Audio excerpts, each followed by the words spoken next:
Welcome back to Capitol Review. I'm Mark Hall. President Trump deciding to strike 3 Iranian nuclear sites generated a lot of reaction nationwide and around the world. He says his goal is to stop Iran from developing a nuclear weapon and help sustain world peace. Meanwhile, he continues to push his domestic agenda, including the big, beautiful bill. Joining us now is Republican political strategist Colin Reed with South and Hill. Colin, welcome back to Capitol Review.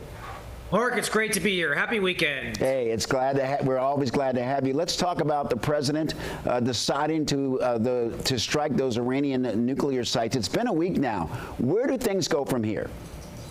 Well, it's a pretty big deal what happened, Mark. I mean, take a step back and look. Denying Iran the ability to make a nuclear weapon is a bipartisan goal that has been striven for and tried to achieve by presidents going all the way back to the turn of this century. And the fact that President Trump was able to take such a strong step in the right direction, it's great for the world peace. It's great for the region, and denying Iran, who is the world's largest state sponsor of terror, who is no friend to the United States, who has been sponsoring these groups, who have been causing mayhem and death in that part of the world for generations. It was a big deal. And the smoke is still clearing. The dust is still settling. We're going to figure out exactly the extent of it. But any way you slice and dice it, last week was a big deal, and President Trump deserves a lot of credit for having the guts to make that call. Colin, what do you make of the early intelligence reports that maybe the attack did not have as big an impact as it intended, and that maybe it pushed Iran's nuclear program back just a few months? Well, it's disappointing that that report was leaked and that it became a subject of great fanfare. And I know the administration is very intent on getting to the bottom of what happened and making sure that person was held accountable. But on the substance of it, look, it's still early. We're still going to find out how much was done and how much progress was achieved.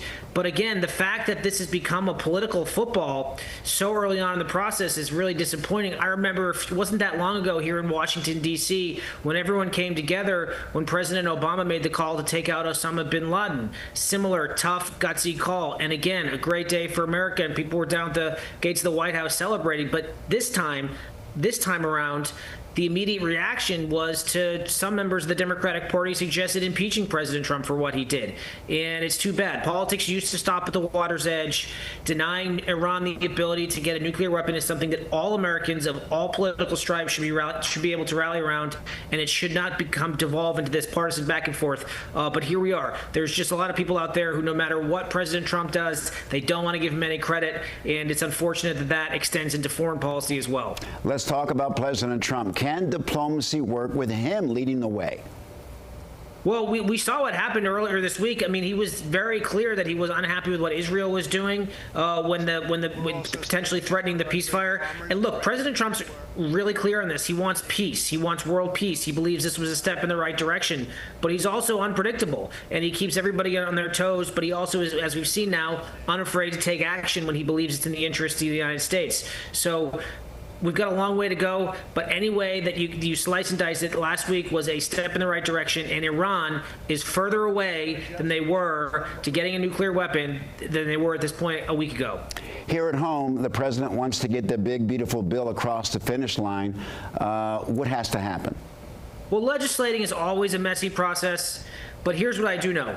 This bill has to get done. It has too many important elements of the president's campaign promise in there. It extends the tax cuts, it has funding for the border, and it also implements really important, by the way, bipartisan things like no tax on tips, no tax on overtime. You saw a group of people at the White House just the end of last week at the White House with President Trump telling their stories, talking about why this is so important that this becomes law. So look, the president has made clear he wants this on his desk before July 4th. That clock is ticking. It's going to get down to the wire, but no matter what, it will get done, and it will be the rocket fuel this economy needs. And it's sad it won't get any Democratic support, but again, this country is so stuck in its partisan corners right now. That's just the reality of where we're at, and that's the element that the Republicans are facing.